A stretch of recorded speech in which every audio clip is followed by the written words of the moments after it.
আমি এবং আমার ভাই পুকুর পাড়ে খেলছিলাম।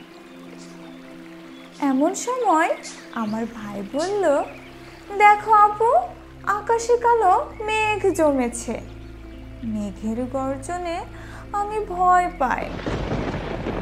আমি বললাম, ভয়ের কি আছে, বৃষ্টি আসতে এখনো অনেক দেরি, চলো খেলি।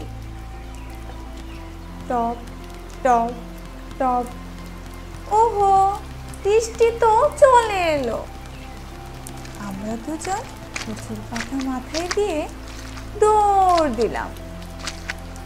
দেখি পুকুরের ব্যাঙগুলো বৃষ্টির আনন্দে গান শুরু করেছে। ঘ্যাঙর ঘ্যাঙর ঘ্যাং।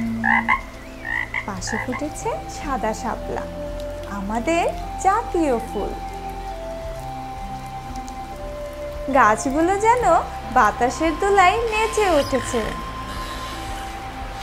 বাড়িতে গিয়ে দেখি মা আঙিনার কাপড়গুলো দৌড়ে নামিয়ে নিচ্ছে, নইলে যে ভিজে যাবে।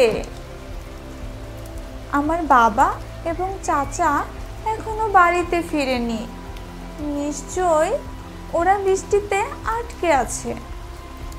মা বলল, তোমাদের চাচা গিয়েছেন তোমাদের জন্য মাছ ধরতে। এই তো ছাতা মাথায় দিয়ে বাবা ফিরেছে। বাবা, তুমি কি ভিজে গেছো? গুড় গুড় গুড়, আবার মেঘের গর্জন। আমরা ভয় পেয়ে বাবাকে জড়িয়ে ধরলাম। ভয়ের কিছু নেই, বাবা বললেন। দেখো, আমাদের ছাদের নিচে চড়ুই পাখিটাও কি সুন্দর বৃষ্টি উপভোগ করছে।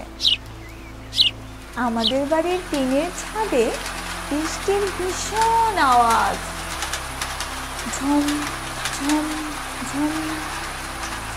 বাংলাদেশের বৃষ্টি যে এত সুন্দর, গ্রামে না ফিরে জানতেই পারতাম না। জানালা দিয়ে হাত বাড়িয়ে আমি বৃষ্টি ধরি, অনেক মজা।